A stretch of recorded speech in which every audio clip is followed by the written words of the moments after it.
자, 다들 이제 기말고사도 한 일주일 정도밖에 안 남았죠? 그죠? 시험 준비는 다들 잘 돼가고 있는지 모르겠습니다. 그죠? 자, 사실 이제 시험 진도는 여러분들 요 부분 이제 지문을 하면은 마무리가 될 거고, 그 다음에 지난번에 이제 마무리하지 못했던 6월 모의고사 독서 지문 2개도 오늘 전부 이제 마무리를 할 거예요. 알겠죠? 하지만 여러분들이 항상 마지막까지 방심하면 안 되는 거는 외부 지문, 독서 지문이 나올 수 있다는 거. 그래서 어려운 지문들도 등장을 할 수 있기 때문에 그런 부분에 대해서 여러분이 좀 실력을 키우고 할 필요도 존재한다는 거죠. 알겠죠? 그래서 여러분들이 이제 가능하면 시험 범위에 관련된 문제들도 많이 주겠지만, 많이는 뭐 힘들겠지만 어쨌든 이 문제들을 주겠지만, 그리고 이제 그 외적인 독서 지문 문제도 조금씩 섞어가지고 여러분들이 풀어볼 수 있도록 그 기회를 계속 마련할까 계속 좀 하고 있어요. 자, 그러면 오늘 여러분들 이제 수능 특강의 마지막 지문, 주제통합 8번 지문을 같이 한번 분석을 해보도록 합시다. 다들 준비되셨죠? 그렇죠? 자, 바로 정치에 대한 두 사람의 그런 견해를 담고 있는 가글과 낙을 살펴보도록 합시다. 자, 현대 철학자 알렌 바디우는 정치를 철학의 핵심적인 진리 탐구 절차 중 하나로 간주하며, 정치가 더 나은 세상을 만들기 위해서는 사회 구조 자체에 근본적인 변화가 일어나야 한다고 주장했다라는 거죠. 자, 여기서 핵심적인 인물은 바로 알렌 바디우라고 하는 철학자의 주장이 등장을 하는데, 자, 이 사람의 주장의 핵심은 바로 뭐다? 정치가 철학의 핵심적인 진리 탐구 절차의 하나이다. 즉, 철학의 그런 핵심적인 진리 탐구를 하기 위해서는 정치를 반드시 해야 한다. 정치가 반드시 필요하다라고 이야기를 하고 있고, 이때 이 알렌 바디우는 바로 뭐다? 이 정치라고 하는 것이 하는 역할은 더 나은 세상을 만들기 위해서 바로 우리가 살고 있는 사회 구조 자체에 근본적인 변화가 일어나야 한다고 주장을 하고 있다는 거죠. 자, 그는 좋은 지도자를 뽑거나 제도를 개선하는 것만으로는 진정한 의미의 정치가 될 수 없다고 하였는데, 정치 제도나 법 체계 같은 것들은 사회 구조에 영향을 받고 있기 때문에 사회 구조 자체가 달라지지 않는 한 궁극적인 변화를 이끌어내지 못한다는 것이다. 그러니까 알렌 바디우의 주장은 핵심적으로 사회 구조 자체를 바꾸어야 그로 인해서 정치 제도나 법체계 같은 것들도 바꿀 수 있고, 그러면서 이것이 진정한 의미의 정치가 될 수 있다. 이렇게 보는 게 알렌 바디우의 입장이라고 볼 수 있다는 거죠. 자, 그러면 일단 현대 철학자 알렌 바디우, 그렇죠? 자, 이 사람의 생각을 한번 정리를 해보도록 합시다. 알겠죠? 자, 먼저 알렌 바디우에게 있어서 정치라고 하는 것은 바로 무엇이다? 바로 철학의 핵심적인 적인 진리 탐구 절차의 하나로 간주를 하는 모습을 보고 있다는 거죠. 자, 그래서 이 사람의 핵심적인 주장은 바로 무엇이다? 바로 사회 구조 자체의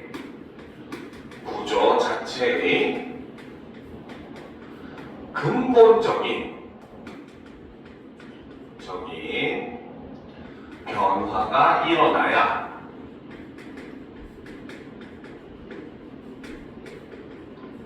일어나야 바로 정치가 더 나은 세상을 만들 수 있다. 이렇게 주장을 했다는 거죠. 그렇죠? 자, 그래서 이 부분에서 핵심적인 내용은 바로 뭐다? 바로 사회 구조 자체의 변화가 무엇을 가지고 온다? 이를 통해서 바로 정치 제도나 법 체계를 변화를 시킬 수 있고, 그래야지 결과적으로 바로 뭐다? 이것이 진정한 의미의 정치가 될 수 있다. 이렇게 주장을 했다는 거죠. 자, 그러면 이제 다음 문단으로 넘어가 보도록 합시다. 자, 바디우는 사회 구조의 변화가 일어나기 위해서는 사건이 필요하며 사건에 충실해지려는 노력을 통해 새로운 진리가 만들어진다고 설명한다. 자, 요즘 나오는 그 트렌드의 글이죠. 그렇죠? 요즘은 먼저 마지막을 제시를 한 다음에 거기 나오는 내용들을 뒤에 설명하는 모습을 볼 수가 있습니다. 자, 여기서 사건이라고 하는 것은 바로 무엇이다? 기존의 질서를 벗어나기 때문에 기존의 언어로는 설명이 불가능한 독특한 일이고 이것이 사회의 규율과 질서를 뒤흔들 만큼 큰 충격을 주는 일이 바로 사건이다. 이렇게 바디우는 사건을 정의를 하고 있더라는 거죠. 그러니까 말 그대로 이러한 사건이라고 하는 것은 기존의 정치 질서라든지 모든 사회 구조를 뒤흔들 수 있는 그러한 사건이라고 볼 수 있다는 거죠. 또 사건은 존재하는 것이 아니라 발생하는 것이기 때문에 사회 내의 특정한 지점에서 잠시 나타났다가 사라져버리며 미리 계획하거나 예측할 수 없는 완전한 우연한 일이다. 완전히 우연한 일이다 라고 하는 게 사건이 가지고 있는 또 다른 성격이라는 거죠. 그렇죠? 자, 그래서 지금 철학자 알렌 바디우의 핵심적인 내용은 자, 요거는 지워도 되겠죠? 다 쓰셨죠? 그렇죠? 자, 핵심적인 주장은 바로 뭐다? 두 번째. 자, 바로 사회 구조의 변화를 위해서는 그렇죠? 사건이 필요하다고 보는 것이 알렌 바디우의 입장이라는 거죠. 자, 그리고 이를 통해서 바로 뭐다? 사건에 충실해지려는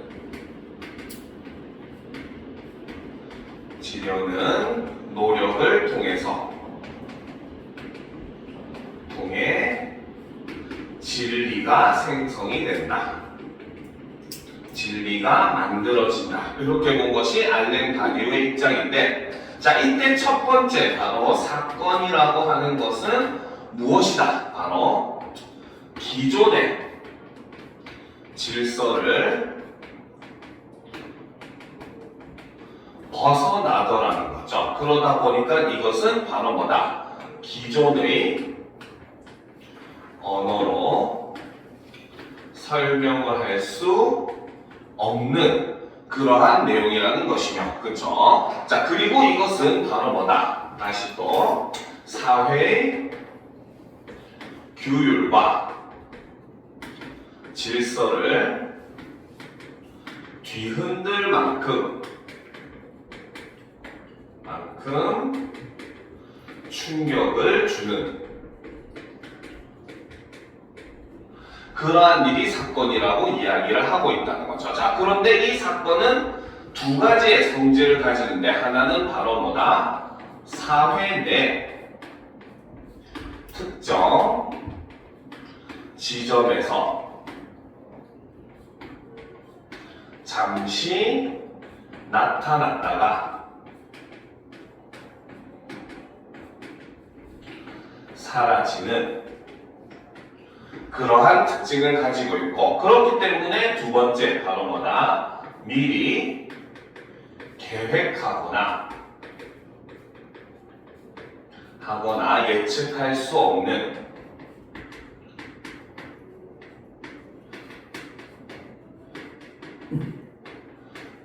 일이라는 거죠. 그렇기 때문에 완전히 우연한 일이라고 하는 것이 사건이 가지고 있는 특징이라는 겁니다. 그런데 실제로 우리가 여러분들이 역사적으로 가만히 나라들의 순환을 되짚어 보면은 굉장히 비슷한 양상을 보여주고 있어요. 그래서 어떤 나라든지 항상 그 나라가 망할 때쯤 되면은 어때요? 뭐 밖에서도 전쟁이 굉장히 잦기도 하지만 안쪽에서도 굉장히 사람들 사이에 내분이라든지 이런 게 강해지죠. 거기다가 또 두 번째 탐관오리라고 하는 존재들이 뭐 그전부터 있었겠지만 굉장히 극성을 부리듯이 예전보다도 훨씬 많은 수의 탐관오리들로 인한 사건이 발생을 하게 되고, 거기에 더불어서 또 역시 마찬가지 자연재해도 이전에 비해서는 굉장히 많이 일어나고 있는 모습을 볼 수가 있습니다. 그래서 그런 여러 가지 악재들이 겹치면서 결국은 하나의 나라가 망하고 완전히 새로운 국가가 만들어지는 이러한 형태가 역사적으로 봤을 때 굉장히 반복되고 있는 그런 모습들을 우리가 볼 수 있더라는 거죠. 자, 계속해서 보도록 합시다. 예측할 수 없이 일어났다 사라져버리는 사건은 사회 안에도 적어도 하나의 자국을 내는데 그것은 사건의 이름이다 라는 거죠. 자, 이 사건이 나타내는 자국이라고 하는 것이 바로 뭐다? 바로 이름이라는 거죠. 그렇죠? 자, 이름은 바로 뭐다? 사건의 본질적 요소 중 하나라는 겁니다. 자, 하나로 사건의 독특함을 사회 속에서 이어가려는 씨앗이 되는 것. 그렇죠? 자, 씨앗이 된다는 거죠. 사회 구성원들은 사건의 이름을 근간으로 제도, 행위, 표현 등이 사건과 관련이 있는지 파악하려고 시도를 한다. 즉, 자신들이 사회 속에서 마주하게 되는 것들이 사건이 일으킨 충격을 이어갈 수 있는 것인지를 판단한다는 것이다. 바디우는 이러한 판단 과정을 탐색이라고 부른다라는 거죠. 자, 그러면 사건이 발생하고 그 사건이 흔적으로서 이름을 남긴 다음에 사람들이 어떻게 그 다음에 그 사건을 탐색하는 이러한 과정을 거친다는 거죠. 그렇죠?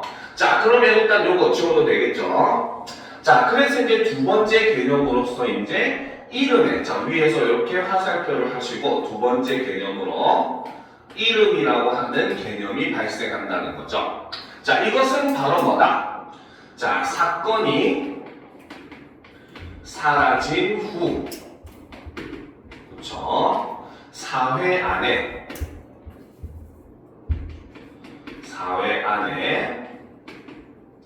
남긴 자국을 우리는 이름이라고 볼 수 있다는 거죠. 자, 이때 이 이름이라고 하는 것은 바로 뭐다?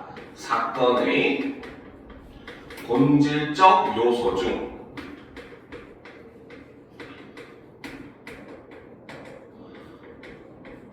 하나로 볼 수 있고, 이것은 바로 뭐다? 바로 사건의 독특함을 사회 속에 이어가려는 하나의 씨앗이라고 볼 수 있다는 거죠. 그렇죠? 자, 그리고 이제 그 다음에 사회 구성원들은 어떻게? 사건의 이름을 근간으로, 그렇죠? 자신들의 제도, 행위, 표현 등이 사건과 관련이 있는지 파악하려고 시도를 하게 되고, 자, 즉 자신들이 사회 속에서 마주치게 되는 것들이 사건이 일으킨 충격을 이어갈 수 있는 것인지를 판단하는데 이것을 바로 탐색이라고 불렀다는 거죠. 그렇죠? 자, 그러면 여러분들은 밑으로 화살표하고 세 번째 탐색을 볼 수 있다는 거죠. 자, 그래서 사건이 발생하고 그로 인한 자국인 이름이 남고, 그리고 그것을 사람들이 탐색을 한다는 건데, 자, 이 탐색이라고 하는 것은 바로 뭐다? 자, 사회 구성원들이, 그렇죠? 자, 사건의 이름을 근간으로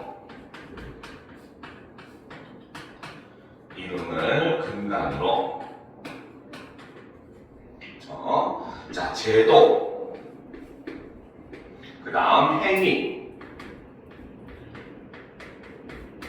표현 등이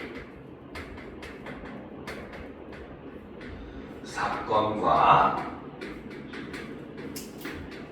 관련 있는지 파악하려는 시도를 하게 된다는 거죠. 자, 이것은 다른 말로 얘기하면 바로 뭐다? 바로 자, 사회 속에 것들이 바로 뭐다? 사건이 일으킨 충격을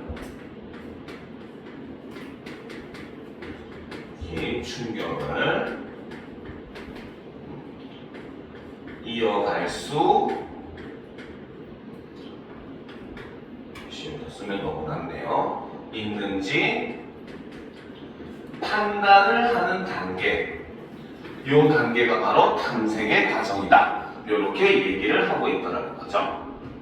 자, 그러면 이제 마지막 문단을 보도록 합시다. 자, 바디우는 탐색의 결과로 사건에 충실한 요소들이 모인 집합체를 마지막에 이제 진리라고 일컫는다는 거죠. 자, 아까 제일 처음에 했었던 말이 바로 뭡니까? 바디우는 사건을 통해 가지고 사람들이 진리를 찾게 된다고 얘기했잖아요. 그렇죠? 그 마지막에 진리가 이렇게 나오게 되는 거죠. 자, 이 진리는 바로 뭐냐?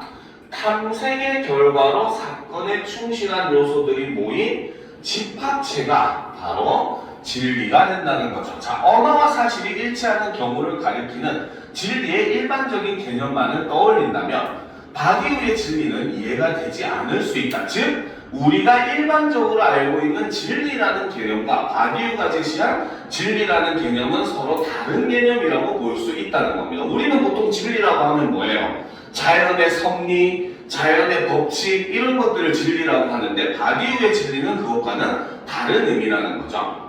자, 그러나 진리는 진실이나 사물의 참모습을 의미하기도 한다.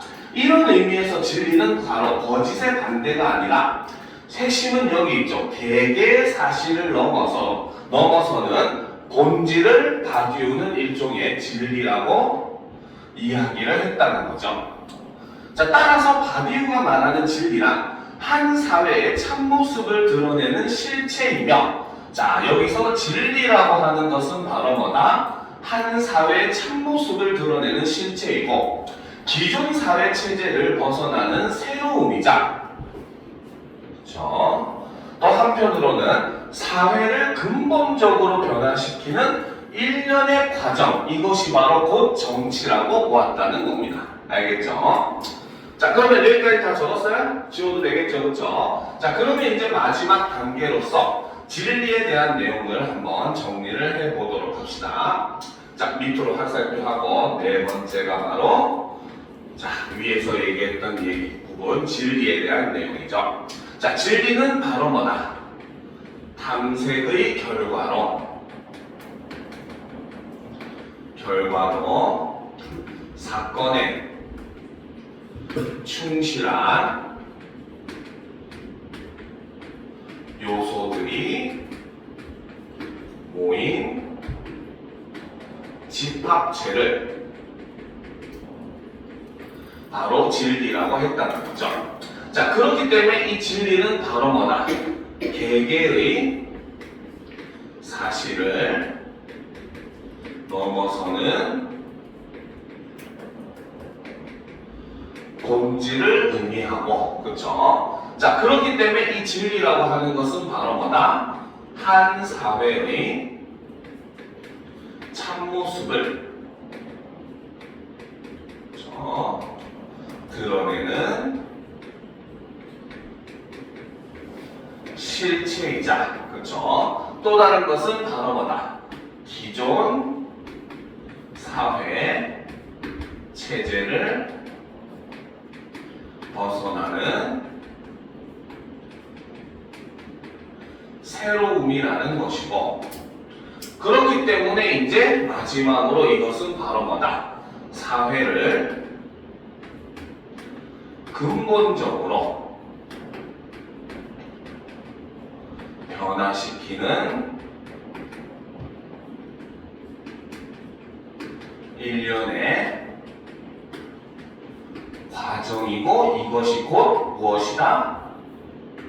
과정이고 이것이 곧 정치이다. 이렇게 얘기를 한다는 거죠. 알겠습니까? 자, 그러니까 우리 사회가 어떻게 크게 변화를 하는 거고, 대표적으로 우리가 혁명으로서 얘기를 하잖아요. 그렇죠? 실제로 보시면 처음에 인간이라고 하는 존재들이 이 세상에, 그 지구상에 나타나가지고는 뭐 수렵과 채집 이런 것들, 사냥 이런 것들로 먹고 살았죠. 그렇죠? 그러다가 이제 농업혁명이라고 하는 것이 발생을 하고 사람들은 처음으로 이제 농작물을 심게 됩니다. 갑자기 누가 시킨 것도 아니었는데 어느 순간부터 사람들이 그 사건을 이유로 어떻게 합니까? 일련의 사회체제가 그 수렵이나 사냥체제에서 뭡니까? 그 농사체제로, 농업체제로 변화를 겪게 되죠. 그렇죠? 그렇게 한 2000년 가까이 지속이 되던 그런 사회의 모습은 결국 19세기 말에 되면서 갑자기 기계라든지 이런 것들이 우연하게 발명이 되게 되면서 그로 인해서 산업혁명이라고 하는 게 발생을 하게 됩니다. 그렇죠? 그러다 보니까 그 이전에 농업 중심의, 그렇죠? 바로 혈연으로 이루어진 그런 사회 공동체를 기준으로 하는 농업 중심의 사회에서 이제는 사람들이 도시로 대거 몰리는 도시 노동자들의 그런 사회 체제로 완전한 변화를 일으키게 된다는 거죠. 그러던 것이 지금 현재는 이제 정보혁명이라고 하는 이름으로서 현대 사회가 많이 변화를 하고 있죠. 그런 과정에서 역시 마찬가지 지금 현대 사회도 어때요? 우연하게 AI 같은 그런 인공지능, 생성형 인공지능들이 발명이 되게 되고 그런 과정에서 지금 현재 사회 산업 구조 자체가 완벽하게 변화를 하고 있는 상황이라고 볼 수가 있어요. 그렇기 때문에 여러분들도 미래를 설계할 때 이런 사회의 모습의 변화도 꼭 염두를 해 두셔야 됩니다. 알겠죠? 실제로 보면은 현재 가장 먼저 사라지는 직업들 이런 것들에 대한 얘기도 굉장히 많아요. 특히나 그 일반적인 그런 노동자들 이런 것들을 거의 AI 로봇으로 거의 대체한다는 사실상 이런 시나리오가 현재 현대만 하더라도 지금 현재 미국 공장에서 거의 한 절반은 AI 로봇으로 운영을 하고 있다고 들었어요. 알겠죠? 그렇기 때문에 이러한 모습들이 자꾸 변화를 하면서 산업 구조 자체, 사람들은 이제 더 이상 노동을 하는 존재가 아니라 그 로봇들을 바로 일종의 지휘하는 존재, 관리하는 존재로 변화를 하게 되는 산업 구조가 변하는 모습을 볼 수가 있다는 거죠. 실제로 이제 의학 관련된 그런 부분이라든지 혹은 법학 관련된 부분에서도 현재는 신입 변호사라든지 혹은 세무사라든지 이런 사람들을 잘 뽑지 않는다고 실제 예전보다 거의 50%, 30%에서 50% 정도 신입을 뽑는 그 율이 줄었다고 얘기를 해요. 왜? AI가 다 대체를 해주고 있는 상황이라는 거죠. 그래서 이렇게 급격하게 산업 구조가 변화를 하고 있는 그런 사회, 이러한 것에서 어떤 사건이 발생하고 그 사건이 사회에 여러 가지 이제 충격적인 여파를 주게 되면서 그로 인해서 사회 체제가 완전히 변하게 되는 것, 이런 것들이 바로 알렌 바디우는 정치다라고 이야기를 하고 있다는 겁니다. 알겠죠? 그래서 이렇게 어떤 한 사회가 변하기 위해서는 사실상 거대한 사건이 필요하다라는 것들, 이런 것들도 이제 알렌 바디우가 얘기했던 그런 부분이고, 그 사건이 결국은 모든 사회 분야에 영향을 주어서 그 사회 자체를 바꾸게 된다라고 보는 게 핵심적인 주장이라고 볼 수 있다는 거죠. 자, 그러면 나그를 보도록 합시다. 자, 현대 철학자 자크 랑시에르는 두 번째 사람으로서 자크 랑시에르라고 하는 사람의 의견이 제시가 되고 있죠.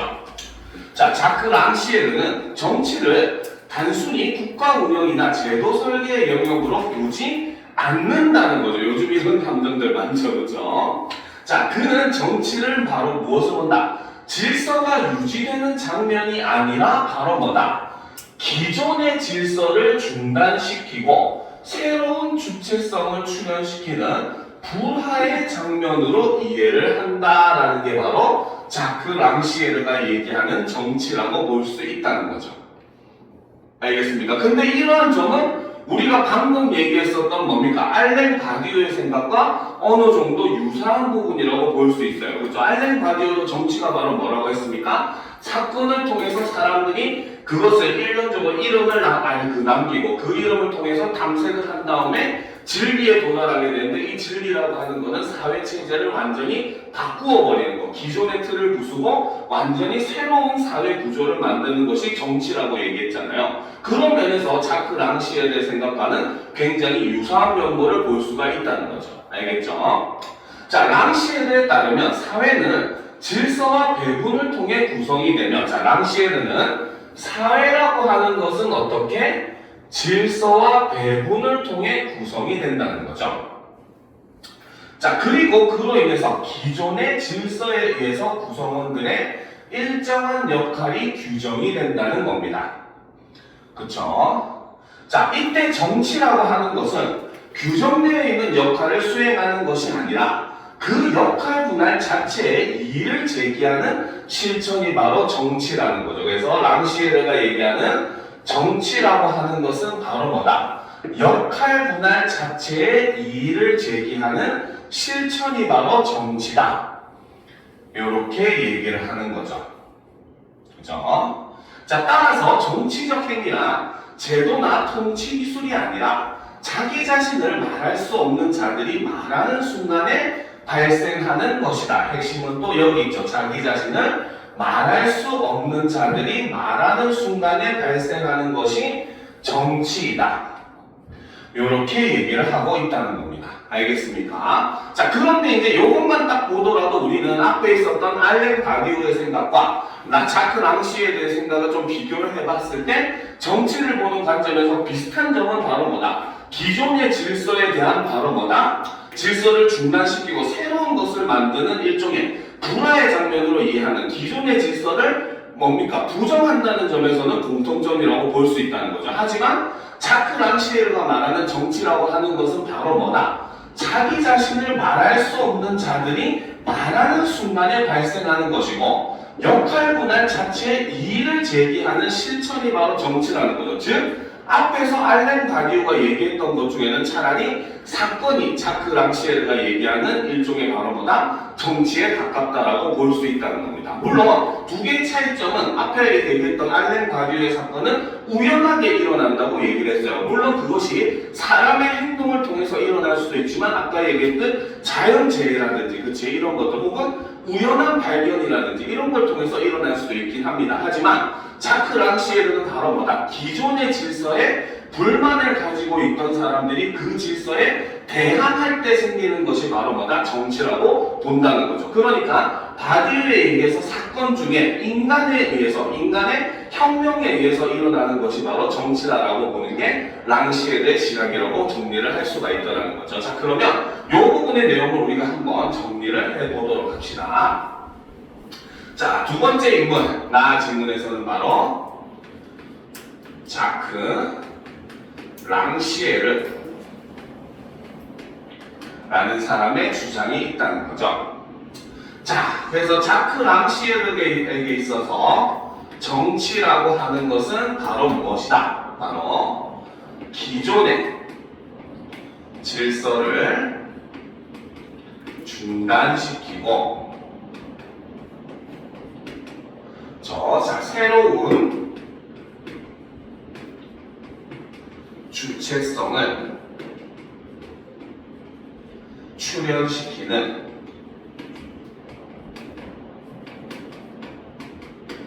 불화의 장면이라고 볼 수 있다는 거죠. 일종의 바로 뭐다? 뭡니까? 사회에서 사건을 일으키는 불씨, 그것도 사람에 의해서 일어나는 불씨, 이것이 정치라고 보았다는 겁니다. 알겠죠? 자, 이때 자크 랑시에르가 말하는 사회라고 하는 것은 바로 무엇이다? 바로 질서와 배분을 통해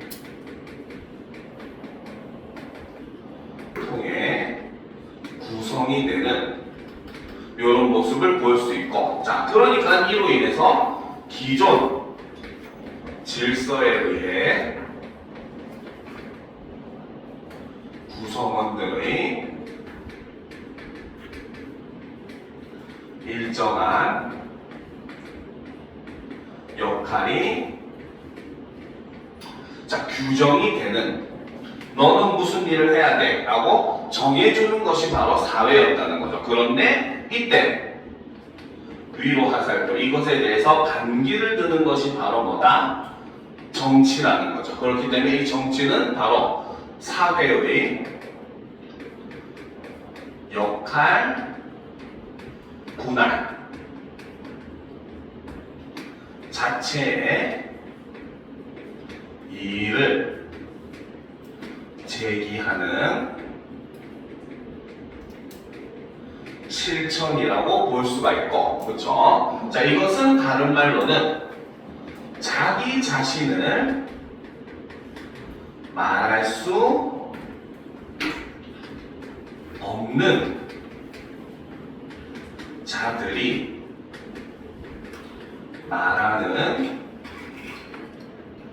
순간에 발생을 한다. 이렇게 얘기를 하고 있죠. 바로 자크 랑시에르의 정치를 이해하기 위해서는 우리가 프랑스 혁명이라든지 혹은 동학 농민운동 같은 이러한 것들을 생각해보면 조금 더 이해하기가 쉬울 겁니다. 알겠죠? 바로 뭐다? 어떤 사회 질서가 있는데 그 속에서 말할 수 없는 자들이라고 하는 사람은 바로 어떤 사람들? 그 사회에서 철저하게 배제되거나 소외되는 사람들일 수밖에 없다는 거죠. 그렇죠? 그것이 조선으로 치면은 바로 뭐다? 그 천민이라든지 노비라든지 농민이라든지 이런 사람들이 존재할 것이고, 프랑스 같은 경우에도 바로 뭐다? 그런 일반적인 그 뭡니까? 하층민들, 도시 노동자들 이런 사람들로 볼 수 있었다는 거죠. 알겠죠? 그런데 그 사람들이 자신의 권리를 드디어 비로소 얘기할 때 그것이 바로 무엇이다? 정치다라고 보는 것이 자크 랑시에르의 시각이었다는 겁니다. 알겠죠? 그리고 그런 프랑스 대혁명 같은 경우를 보게 되면은 그러한 도시 하층민들의 그런 운동으로 인해서 결국은 어때요? 임금이었던 사람, 왕이었던 사람, 루이 14세까지 단두대 이슬로 사라지게 만들고, 그의 부인이었던 마리 앙뚜아네트도 역시 마찬가지 단두대에서 처형을 하는 그런 모습을 보여주죠. 그렇죠? 그리고 그러면서 완전히 정치 체제 자체를 왕정 정치에서 로베르트의 일종의 뭐라고 해서 공화 정치로, 그렇죠, 바꾸고는 이런 모습을 보여주게 됩니다. 알겠습니까? 그러니까 이런 것들이 바로 자크 랑시에르가 얘기하는 정치다라고 볼 수 있더라는 거죠. 자, 그러면 좀 올려놓고 다음 문단을 한번 살펴보도록 합시다. 자, 랑시에르는 기존의 사회 질서를 감각적인 것의 분할이라고 부른다. 자, 기존의 사회 질서를 무엇으로? 바로 감각적인 것의 분할이라고 이야기를 하더라는 거죠. 자, 이것은 단순히 사회가 시각적으로 어떻게 배열되어 있는지를 의미하는 것이 아니라, 이건 아니라는 거죠. 누구의 목소리가 들리고 무엇이 문제로 인식되며 어떤 것이 가치 있는 것으로 여겨지는지를 결정하는 전체적인 인식 구조가 바로 감각적인 것의 분할이라고 이야기를 하더라는 거죠.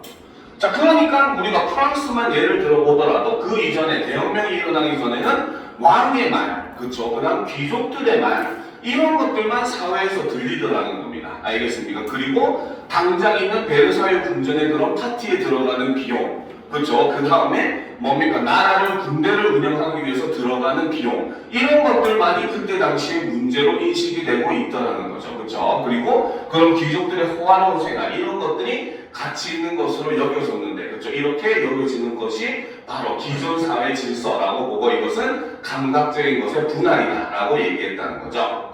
자, 이 구조 안에서는 말하는 자와 침묵하는 자, 행동할 수 있는 자와 그렇지 못한 자 사이의 구분이 제도화된다. 자, 이 구조의 특징은 바로 뭐다? 말하는 자와 침묵하는 자, 행동할 수 있는 자와 그렇지 못한 자 사이의 구분이 제도화된다는 거예요. 그러면 앞에 있는 말하는 자와 행동할 수 있는 자는 일종의 기득권층으로 볼 수가 있는 것이고, 반면에 침묵하는 자나 그렇지 못한 자는 바로 일종의 거기서 소외받는 계층 혹은 피지배 계층이라고 볼 수가 있더라는 거죠. 그는 자연스럽고 당연하게 받아들여지는 분할을 제도화된 권력관계의 산물로 본다. 이렇게 자연스럽고 당연하게 받아들여지는 분할은 무엇이다? 바로 제도화된 권력관계로 인해서 만들어진 하나의 산물이라고 보았다는 거죠. 자, 그러면 이제 우리가 또 한번 정리를 한번 해보도록 합시다. 자, 그래서 자크 랑시에르가 두 번째, 기존의 사회 질서에 대해서 정리를 했는데, 이것을 무엇으로? 바로 감각적인 것의 분할이다. 이렇게 얘기했다는 거죠. 자, 이때 이 감각적인 것의 분할이라고 하는 것은 바로 무슨 의미이다? 바로 누구의 목소리가 들리고, 무엇이 문제로 인식되며, 자, 어떤 것이 가치 있는 것으로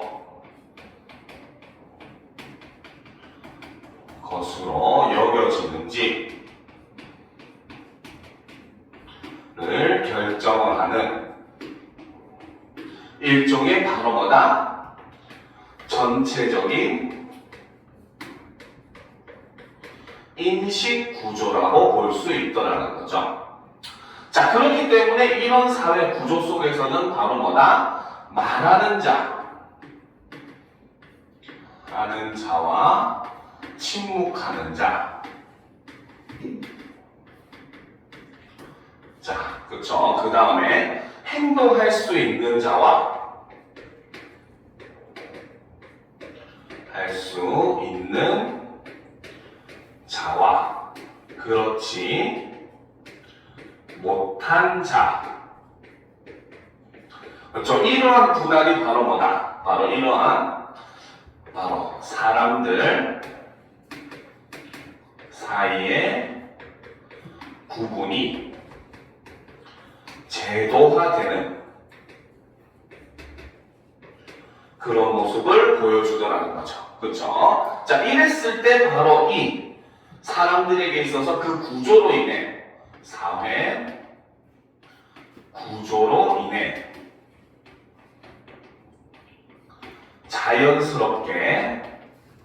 스럽고 당연하게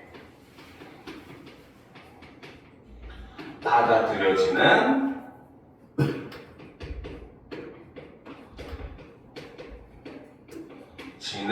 분할이 이꼴 바로 무엇이다? 제도화된 권력관계의 사물이다.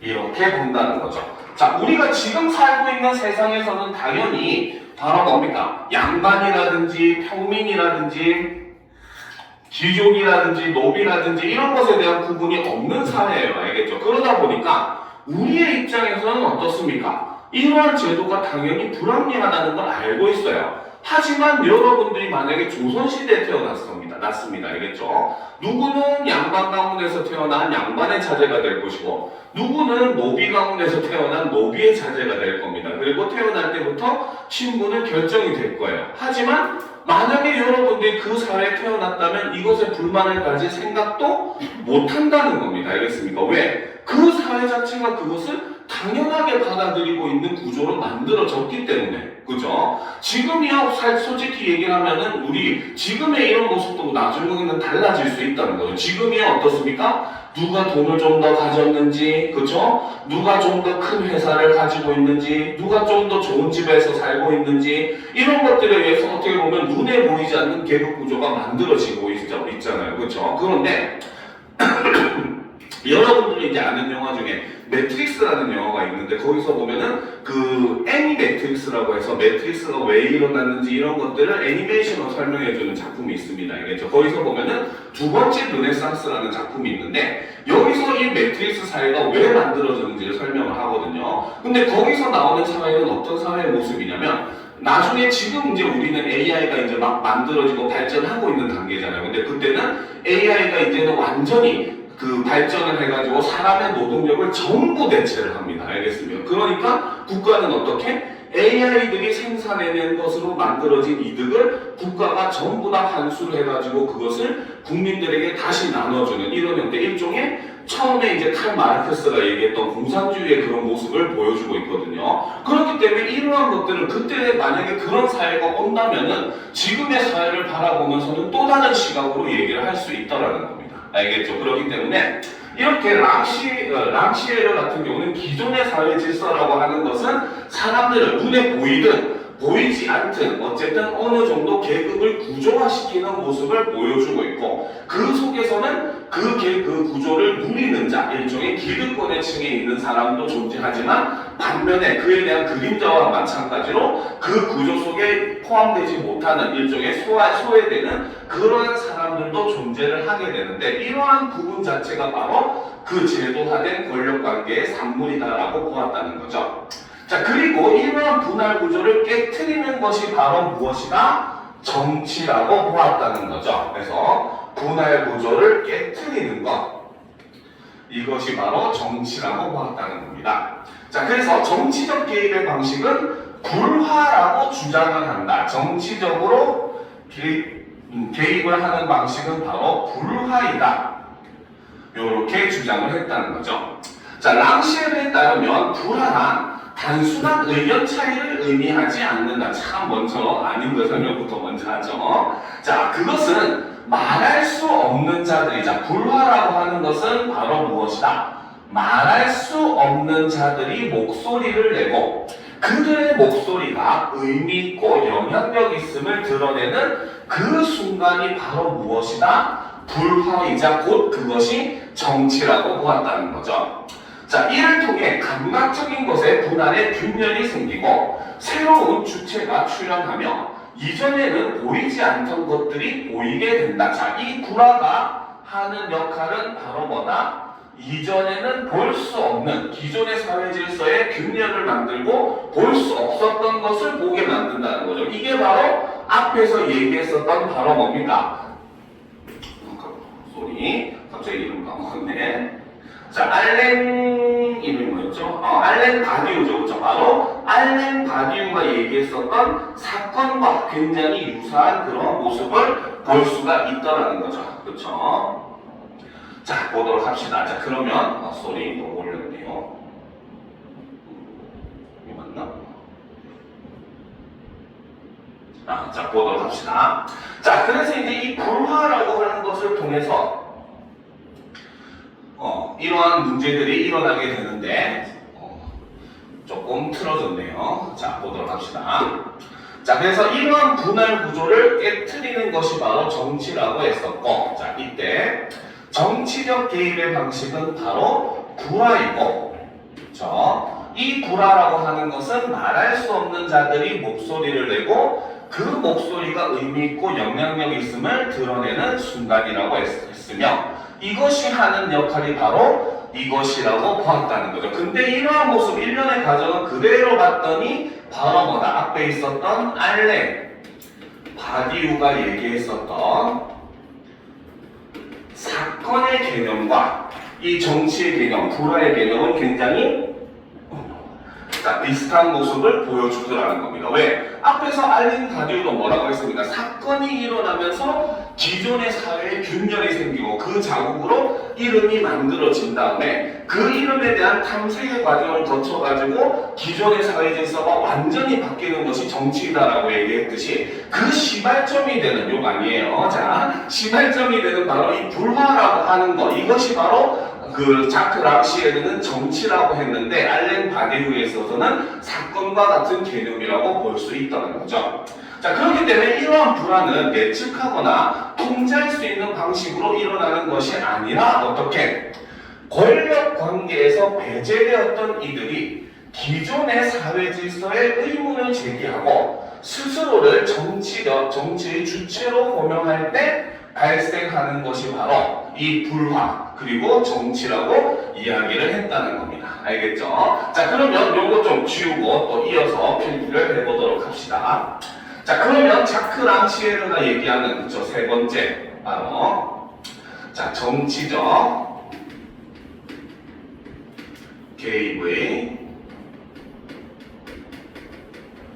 방식인 불화에 대해서 정리를 한번 해보도록 합시다. 자, 그런데 그 전에 일단 자크 랑시에르가 다시 정치에 대해서 정리한 내용이 있었죠. 바로 뭐다? 기존 사회의 분할 구조를 깨트리는 것. 자, 이것이 정치라고 이야기를 했다는 거죠. 자, 그리고 이 정치에 개입하는 방식이 바로 불화라고 하는 것이 존재하는데 불화는 바로 무엇이다? 바로 말할 수 없는 자들이 목소리를 내고, 그렇죠? 자, 그들의 목소리가 의미 있고 영향력 있음을 드러내는 순간이 바로 불화라고 얘기를 했다는 거죠. 그렇기 때문에 이것은 아까 앞에서도 얘기했었던 알랭 바디우의, 물론 완전히 같은 건 아니에요. 이거 주의하셔야 돼요. 바디우의 사건과 유사한 개념이라고 볼 수 있다는 거죠. 그래서 이거는 비슷하다 표시로 해놓도록 합시다. 왜? 알렌 바디우가 얘기했었던 것은 반드시 사람에 의해서 일어나는 것만 포함하는 것은 아닙니다. 알겠습니까? 자연재해라든지 이런 것들로 인해 가지고 발생하는 것, 혹은 외부의 위협, 일종의 전쟁 같은, 우리나라 같은 경우는 전쟁이 대표적인 이런 그 사건이라고 볼 수가 있겠죠. 실제로 우리나라 같은 경우는 나중에 이제 6월 모의고사 그 지문을 이제 분석을 해보면 알겠지만, 실제로 노비라고 하는 개념, 이것이 완전히 사라지게 된 것, 법적으로 사라진 것은 사실 뭡니까? 일제강점기 때였습니다. 알겠죠? 일제강점기 전이죠. 가도개혁 때 바로 뭡니까? 신분제를 폐지한다는 것을 아예 법제화 시킵니다. 하지만 사회에서는 여전히 그것에 대한 인식이 남아있었죠. 그리고 그 인식이 완전히 사라지게 된 계기가 사실은 6.25 전쟁입니다. 여기 지문에 6월 모의고사 지문에는 나와있지 않지만 6.25 전쟁이라고 하는 걸 거치면서 사람들이 뭡니까? 일사후퇴를 하게 되면서 사람들이 다 섞여버려요. 그 과정에서 잃어버리게 되는 사람, 그 다음에 죽게 되는 사람, 굉장히 많은 사람들이 발생을 하고, 더군다나 이렇게 사람들이 섞이게 되면서 이 사람이 양반인지 쌍놈인지 구분이 불가능해져 버린다는 거죠. 그러니까 6.25를 딱 기점으로 완전히 그런 인식까지도 우리나라에서 노비제에 대한 인식이 사라지게 됩니다. 알겠습니까? 그렇기 때문에 그 알렌 바디우가 얘기하는 사건은 이런 외부적인 것들이라든지 혹은 자연재해라고 하는 부분까지도 다 포함하는 개념이라고 볼 수가 있어요. 하지만 반면에 자크 랑시에르가 얘기하는 이러한 그 정치라고 하는 것, 불화라고 하는 개념은 일종의 바로 소외받던 사람들에 의해서 일어나는 일종의 개혁, 그쵸? 혁명, 이런 것들을 자크 랑시에르는 불황이고 정치다라고 본다는 점에서는 두 사람의 인식이 그래도 어느 정도 차이가 있다는 것을 우리가 알 수가 있더라는 겁니다. 알겠죠? 자, 그렇기 때문에 이 불화라고 하는 것을 통해서 어떻게 바로 감각적인 것, 즉 이것은 바로 기존의 사회 구조라고 볼 수 있다는 거죠. 바로 이 감각적인 것에, 그렇죠? 것의 분할에 이로 인해서 균열이 발생을 한다는 거죠. 그렇죠? 자, 그리고 이를 통해서 바로 어떻게 새로운 주체가 출현을 하게 된다는 거죠. 그렇죠? 자, 그리고 이를 통해서 플러스 이전에는 보이지 않던 것들이 보이기 시작을 하게 된다. 물론 이건 귀신은 아닙니다. 알겠습니까? 자, 그래서 마지막으로 이를 통해서 어떻게? 자, 이 불화라고 하는 것은 바로 자, 이것은 이걸 다른 말로 정리하면, 자, 기존 권력 관계에서 배제되었던 이들이 기존의 사회 질서에 의문을 제기하고, 그리고 이를 통해서 바로 플러스 스스로를 정치 주체로 호명을 할 때, 이때 발생하는 것이 바로 불화이고 정치이다라고 이야기를 하는 게 랑시엘의 입장이라고 볼 수 있다는 겁니다. 알겠죠? 자, 그러면 이제 계속 보도록 합시다. 랑시엘은 사회 발전은 제도나 기술의 향상이 아니라 불화를 통한 새로운 그 평등의 재구성 과정으로 본다. 랑시에르에 있어서 사회의 발전이라고 하는 것은 바로 무엇이다? 제도나 기술의 향상이 아니라 불화를 통해서 새로운 평등의 재구성되는 그러한 과정이 바로 사회가 발전하는 것이다 라고 본다는 거죠. 그에게 평등은 목표라기보다는 전제로서 존재하며, 자, 그래서 랑시에르에 있어서 평등이라고 하는 개념은 목표가 아니라 아예 자기가 말하는 그 새로운 평등을 재구성하기 위한 하나의 전제라는 것이고, 정치적 실천이라고 하는 것은 바로 뭐다? 실천은 모든 인간은 말할 수 있고 행동할 수 있다는 것을 확인하는 일이다 라는 것이 정치적 실천이라는 거죠. 자, 그렇기 때문에 정치는 소외자들이 목소리를 드러내고 자신들의 평등함을 재확인하는 방식으로 사회를 변화시킨다. 이런 의미에서 사회 발전은 기존의 질서에 균열을 내고 그것을 재배치하는 정치적 행위들을 통해서 이루어진다라는 겁니다. 알겠죠? 자, 물론 현대 사회도 뭡니까? 소외된 사람들이 소리를 내죠. 물론 이전과는 다르게 우리가 뭐 진짜로 무기를 들고 혁명을 한다든지 이런 것은 아니지만, 하지만 현대 사회는 뭡니까? 여러 가지 이익 집단이라든지 그 다음에 시민단체라든지 이런 것들을 자유롭게 구성을 할 수 있고, 그런 과정에서 뭡니까? 힘이 없는 사람들, 예를 들어 장애인이라든지, 그쵸?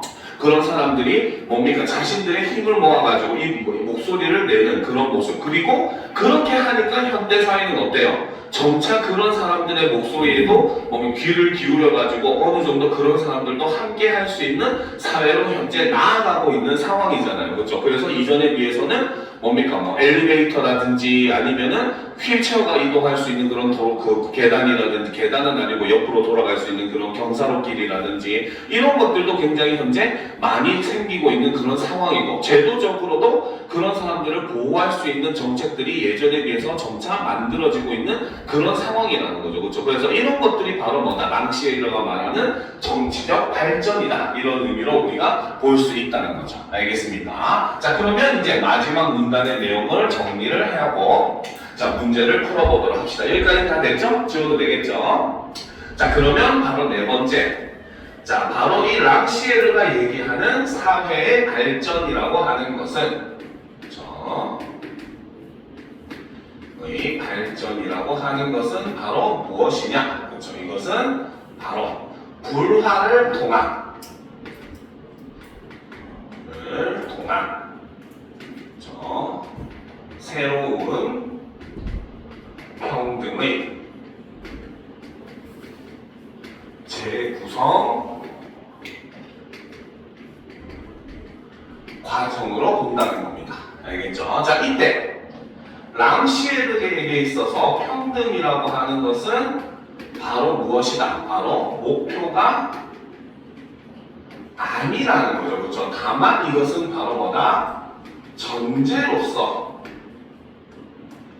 존재를 한다는 겁니다. 즉, 새로운 사회 질서가 궁극적으로 추구해야 하는 것, 가장 기본적인 토대가 바로 평등이라는 거고, 그 위에 그들이 원하는 또 다른 추가적인 여러 가지 장식들을 담을 수 있다는 거죠. 알겠죠? 그러니까 가장 기본은 일단 평등. 왜 여기서 평등이라는 말을 쓰냐? 아까 앞에서 얘기했듯이 랑시에르에 있어서 불화라고 하는 것은 바로 뭐다? 기존에는 소외되었던 사람들이 자신들의 목소리의 힘과 의미를 되찾는 과정이 바로 불화라고 얘기했기 때문에, 그래서 일종의 물로 따지면 아래에 있는 물이 위로 뒤집어 올라오는 그런 모습이라고 볼 수 있고, 그렇기 때문에 이것이 하나의 평등의 모습이라고 이야기를 한다는 거죠. 그러니까 평등은 기본적으로 전제되는 것이다 라고 볼 수가 있고, 자, 그렇기 때문에 랑시에르에게 있어서 정치적 실천이라고 하는 것은 바로 무엇이다? 바로 모든 인간은 말할 수 있고 행동할 수 있다는 것을 확인하는 일이라고 볼 수가 있다는 겁니다. 알겠죠? 자, 그래서 그러한 과정에서 소외된 자들, 즉 저 기득권을 얻지 못했던 그런 피지배 계층들 이런 사람들이 자신들의 목소리를 내는 것 이것이 바로 정치이자 불화라고 보았다는 거죠. 그래서 알렌 바디오와 랑시에 대한 그런 생각은 일정 면에서는 굉장히 비슷한 모습을 가지고 있어요. 즉 정치가 결국 궁극적으로 추구하는 것은 바로 뭐다? 기존 질서를 파괴하고 새로운 사회 질서를 만드는 것이 바로 정치라고 본다는 점에서는 두 학자의 그 입장이 유사하다고 볼 수 있다는 거죠. 하지만 세부적으로 들어갔을 때는 바로 뭐다? 알렌 바디오 같은 경우는 사건이 일어나고 그것의 자국인 이름이 남고 그 이름에 대한 탐색 과정을 거쳐서 궁극적으로 변하게 되는 사회 이것이 바로 정치라고 진리이자 정치라고 얘기했다는 거죠. 그런데 반면에 랑시에드는 오히려 그 불씨가 되는 것 바디오가 얘기했던 사건과 같이 이런 불씨가 되는 것 바로 소외되었던 사람들이 자신의 목소리를 내게 되는 그 사건 이것이 바로 곧 불화이자 정치이다 라고 이야기를 한다는 점에서 정치가 어디?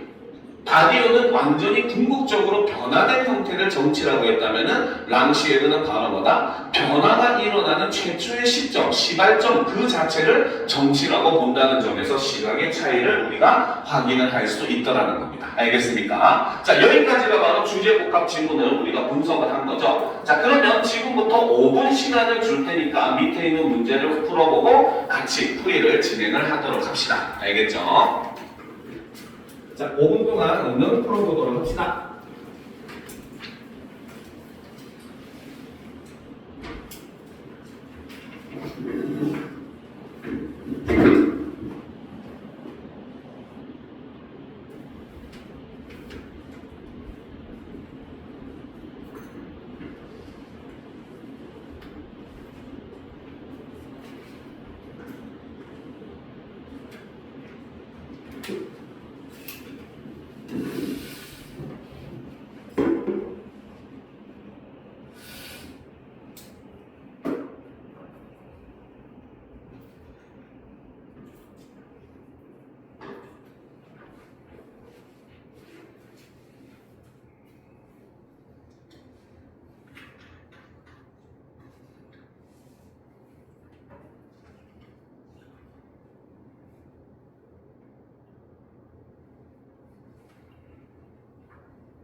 풀었어요?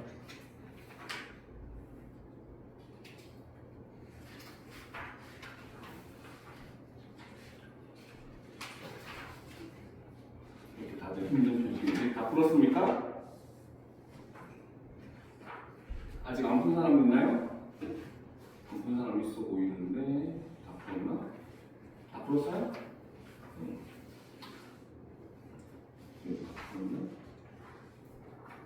자, 그러면 같이 한번 풀이를 해보도록 합시다. 벌써 시간이 40분이 됐네요.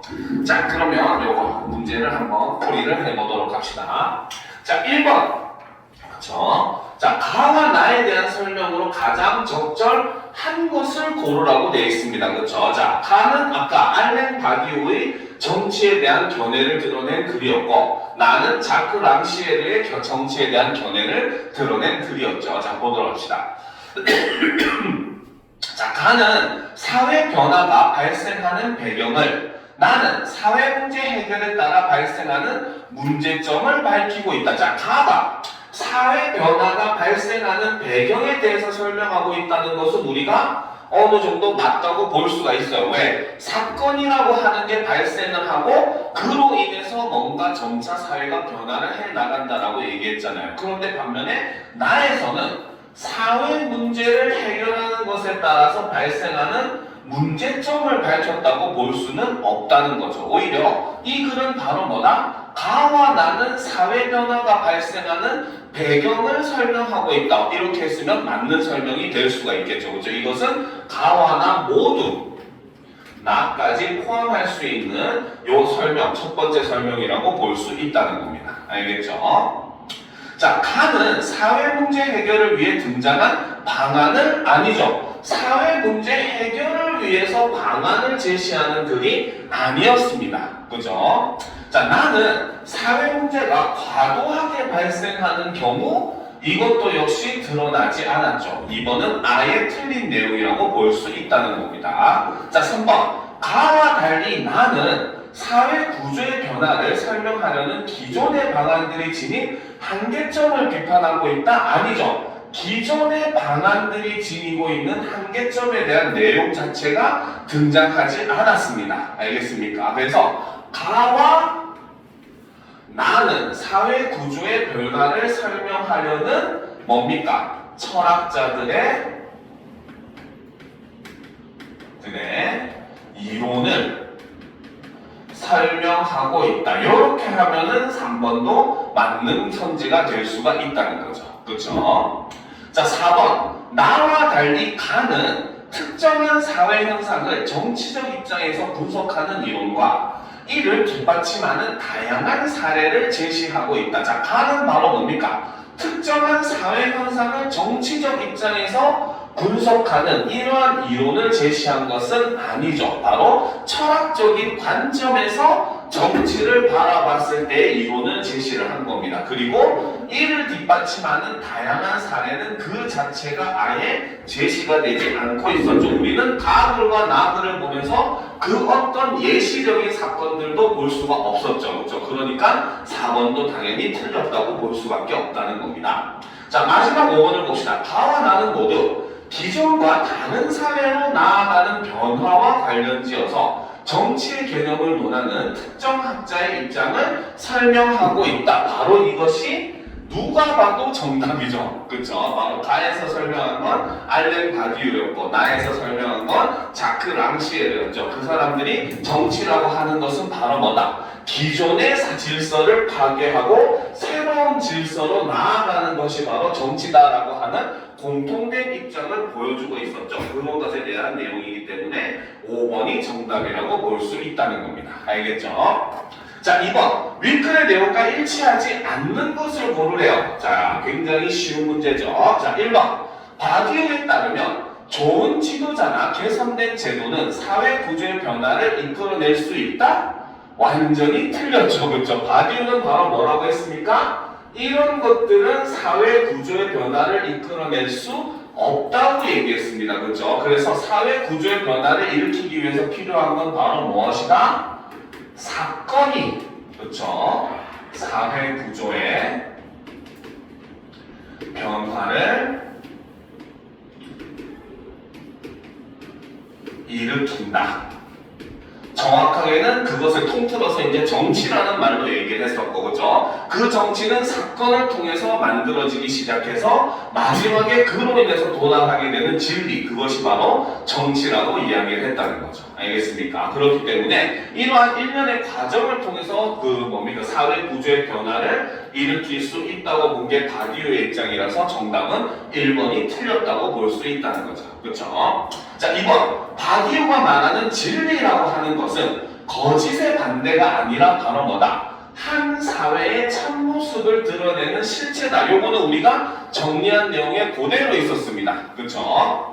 자, 3번. 바디우에 따르면 사회 구성원들은 탐색을 통해 사건이 일으킨 충격을 이어갈 수 있는지를 판단한다. 그렇죠? 탐색이라고 하는 것이 바로 뭐다? 사건이 남긴 자국인 이름을 분석하고, 그리고 지금 자신들에게 남겨져 있는, 볼 수 있는 것들이 바로 뭐다? 사건이 일으킨 충격을 이어갈 수 있는지를 판단하는 것. 그것이 바로 탐색이라고 얘기를 했습니다. 자, 4번. 랑시에르에 따르면 정치는 소외된 자들이 평등함을 재확인하는 방식으로 사회를 변화시킨다. 그렇죠? 바로 이 소외된 자들이 목소리를 낼 때, 그래서 자신들의 목소리가 힘이 있음을 알게 되고, 그로 인해서 평등을 재확인하는 것이 바로 불화, 정치라고 얘기를 했습니다. 자, 5번. 랑시에르가 말하는 감각적인 것의 분할은 기존의 사회 질서에 해당하는 전체적인 인식 구조이다. 이것이 맞다는 거죠. 그렇죠? 그리고 이것은 불화에 의해서 기존의 이런 그 분할이 균열을 일으킨다라고 이야기를 했다는 겁니다. 알겠죠? 자, 그러면 이제 가와 나를 참고하여 보기를 이해한 내용으로 적절하지 않은 것을 우리가 한번 살펴보도록 합시다. 알겠죠? 자, 보도록 합시다. 자, 1968년 3월 낭테르 대학 학생들은 학내 시설 및 학문의 자유를 문제로 시위를 시작하였고, 5월에는 프랑스 전역의 노동자들과 시민들까지 공장 점거와 파업에 참여하였다라는 거죠. 그렇죠? 자, 그러면 여기에 나오는 낭테르 대학 학생들과, 그렇죠? 자, 그 다음에 여기에 다시 또 합류했었던 프랑스 전역의 노동자들, 그리고 시민들까지. 자, 이 네모친 사람들이 바로 뭐다? 바로 랑시에르가 얘기하는 L의, 그렇죠? 침묵하는 자 혹은 행동할 수 없는 자라고 볼 수가 있다는 거죠. 그렇죠? 그리고 이 침묵하는 자들이 바로 뭐다? 정치 혹은 불화의 주체라고 보았다는 겁니다. 그죠? 자, 그럼 계속 보도록 합시다. 그래서 이 사람들이 공장 점거와 파업에 참여하였다라는 거죠. 자, 이 공장 점거와 파업에 참여한 것, 요 사건이 바로 뭐다? 가의 알랭 바디우에게 있어서는 이것이 바로 사건이라고 볼 수가 있고, 반면에 그래서 제시했었던 자크 랑시에르의 입장에서는 바로 무엇이다? 불화라고 볼 수가 있더라는 거죠. 그렇죠? 자, 이들은 금지하는 것을 금지하라, 삶을 바꾸자, 세계를 바꾸자라는 구호를 외치며 권위주의와 관료주의, 비인격적 교육제도, 억압적인 사회 분위기 등의 반감을 표출했다. 그러면 이들이 반감을 표출했던 권위주의와 관료주의, 비인격적 교육제도, 억압적인 사회 분위기 등, 이것이 바로 뭐다? 기존의 사회 질서라고 볼 수가 있을 것이고, 그렇죠? 자, 이것이 자크 랑시에르에게 있어서는 바로 뭐다? 감각적인 것의 분할이다. 이런 개념으로 볼 수가 있다는 거죠. 이것은 나아가 얘기했던 감각적인 것의 분할이다. 이런 개념으로 볼 수 있더라는 겁니다. 자, 이 시위는 경찰의 진압으로 급속히 해산되었지만 프랑스 5월 혁명으로 불렸대요. 자, 이것이 바로 뭐다? 바로 이 사건이 남긴 일종의 가의 개념으로 봤을 때는 이름이라고 볼 수가 있더라는 거죠. 그렇죠? 그래서 5월 혁명으로 불리며 새로운 주체성과 사회적 상상력을 이끈 20세기 후반 유럽 문화의 전환점이 되었다라는 겁니다. 그렇죠? 그래서 이 전환점을 통해 가지고 사람들이 이 5월 혁명을 탐색하게 되고 그 결과로서 바로 뭐다 이런 소외자 된 사람들을 위한 정치 체제가 등장하게 되는 것이 바로 그 알렌 바디우에게 있어서는 그것이 진리 그리고 이자 정치라고 볼 수 있다는 것이죠. 그 다음에 반대로 자크 랑시에르는 이 사건 자체가 바로 불화이자 정치라고 볼 수 있다는 겁니다. 알겠죠? 자, 그러면 선지 내용을 한번 살펴보도록 합시다. 자, 1번. 자, 적절하지 않은 것을 고르라고 했어요. 자, 1번. 바디우는 프랑스 전역의 노동자들과 시민들의 공장 정보와 파업을 기존의 질서를 벗어나 사회 교류가 질서를 뒤흔드는 일로 보았군. 자, 바로 기존의 질서를 벗어나 사회 교류가 질서를 뒤흔드는 일. 이것이 바로 알렌 바디우가 얘기했던 사건이라고 볼 수가 있더라는 거죠. 그렇죠? 자, 2번. 바디우는 시위가 해산되었지만 프랑스 5월 혁명이라는 이름으로 불리는 것을 사건이 나타났다 사라지며 사회 안에 남은 하나의 자국이다. 자, 사회 안에 남은 하나의 흔적이다라고 하는 것이 바로 알렌 바디우가 얘기했었던 이름의 개념이라고 볼 수 있다는 거죠. 그렇죠? 자, 3번. 랑시에르는 구호를 외치며 권위주의와 억압적인 사회 분위기 등에 대해 표출한 반감을 말할 수 없는 자들의 정치적 행위라고 보았다. 그쵸? 바로 말할 수 없는 자들이 바로 소외된 사람들, 소외된 자들이라고 볼 수 있고 이 글에서는 바로 뭐다? 대학생들 그리고 노동자들, 시민들 이런 사람들이라고 볼 수 있다는 거죠.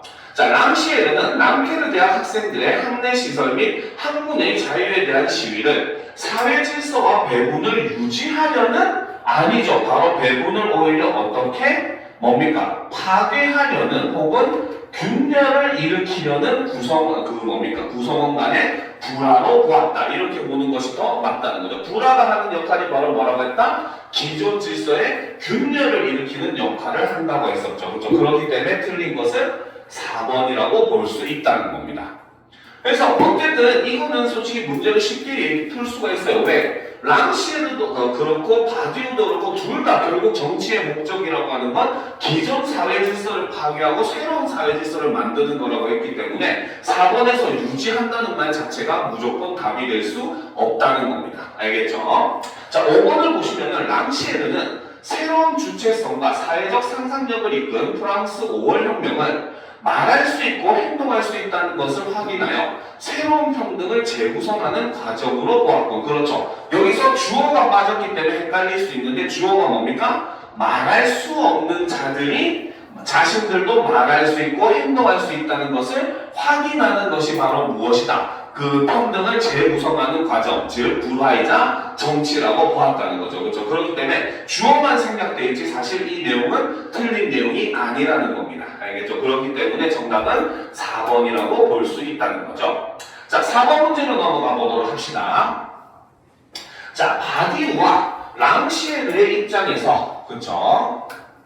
자, 보기 기읍부터 리을에 대한 내 판단한 내용으로 가장 적절한 것은 이라는 거죠. 자, 그러면 어떤 학자가 어디에 동의하는지를 우리가 구분을 해보면 훨씬 쉽게 문제를 풀 수가 있습니다. 알겠죠? 자, 새로운 진리나 질서를 통해 더 나은 세상으로 나아갈 수 있다. 이것은 바로 바디우의 생각이었죠.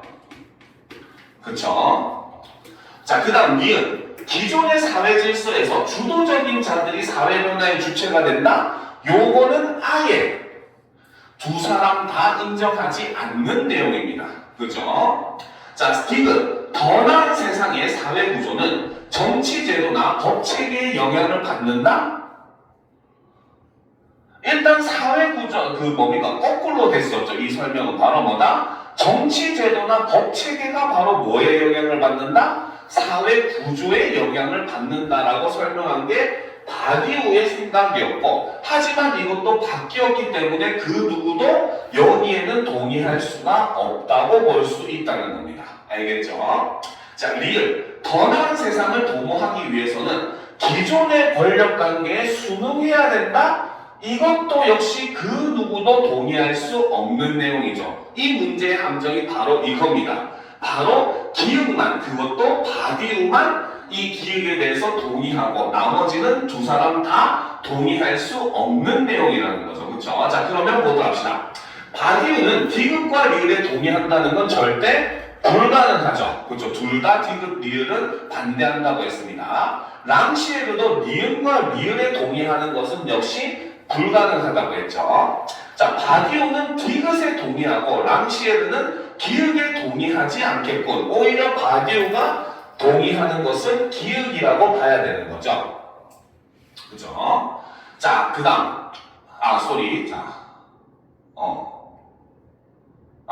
요거는 랑시에르도 맞아. 같이 동의하는 내용으로 볼 수 있죠. 왜? 랑시에르도 결과적으로 얘기한 건 바로 뭐다? 기존의 사회 질서를 무너뜨리고 새로운 사회 질서를 만드는 게 정치라고 했잖아요. 그렇죠? 그러니까 새로운 진리나 질서 이런 것들을 얘기하는 것은 랑시에르도 뭡니까? 그 동의할 수 있는 내용이라고 볼 수 있는 거죠. 잠깐 착각했어요. 자, 4번. 바디우와 랑시에르는 니은과 디귿에 둘 다 동의하지 않겠군이라고 해야 맞는 말이죠. 자, 바디오와 랑시에르는 기역에는 동의하고 반대로 니은에는 둘 다 동의하지 않는다. 그렇기 때문에 여기서는 정답이 5번이 되는 겁니다. 알겠죠?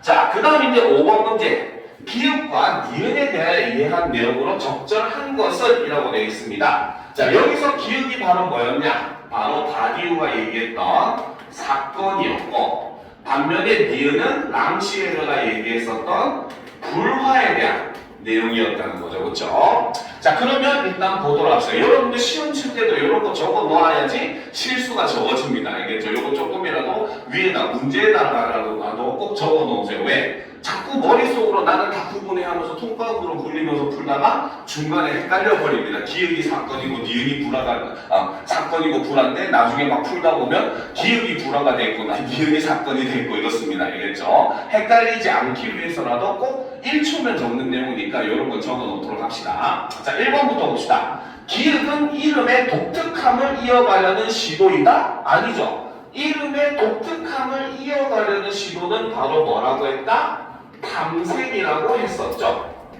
그렇기 때문에 얘는 틀렸죠. 그죠? 자, 기역은 언어와 사실이 일치하는 경우를 가리킨다? 아니죠. 바로 사건은 바로 뭐다? 기존의 질서를 파괴하는 거. 그쵸? 자, 위에 잠깐 내용을 올라가서 보게 되면은 자, 보도록 합시다. 자, 여기서 보면 자, 사건이라고 하는 것. 그쵸? 자, 이런 것은 기존의 언어로는 설명이 불가능한 독특한 일이라고 했기 때문에 당연히 뭡니까? 이 언어와 사실이 일치한다라고 하는 설명은 불가능하다라는 거죠. 그렇죠? 그래서 기역은 바로 뭐다? 기존의 언어로는 설명이 불가능한 일이다. 그것이 사건이다. 이렇게 얘기했다는 거죠. 그렇죠? 자, 3번. 기역은 사회 내의 특정한 지점에서 나타났다가 사라진다. 이게 맞는 설명이죠. 그렇죠? 자, 아까 위에 사건에 대한 내용을 보게 되면은 위로 잠시 다시 올라가서 보면은 사건은 바로 뭐다? 자, 이것은 기존의 언어로는 설명이 불가능한 독특한 일이고 사회의 규율과 질서를 뒤흔들 만큼 충격을 주는 일이고 그 다음에 사건은 존재하는 것이 아니라 발생하는 것이기 때문에 사회 내의 특정한 지점에서 잠시 나타났다가 사라져 버린다라고 얘기했고 그러니까 예측할 수 없는 우연한 일이라고 얘기했다는 거죠. 그렇기 때문에 정답은 3번이라고 볼 수 있다는 거죠. 자, 니은, 불화는 사회 구성원들의 의견 차이를 의미해요? 아니죠. 니은은 바로 무엇이다? 바로 말할 수 없는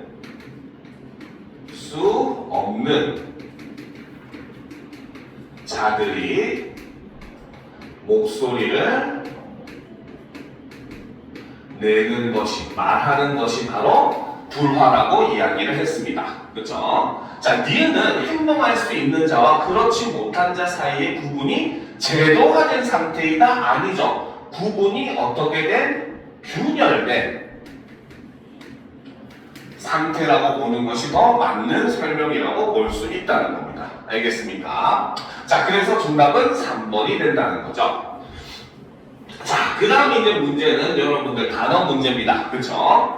자, A와 B의 사전적 의미로 가장 적절한 것은? 이라고 되어 있어요. 자, A를 보도록 합시다.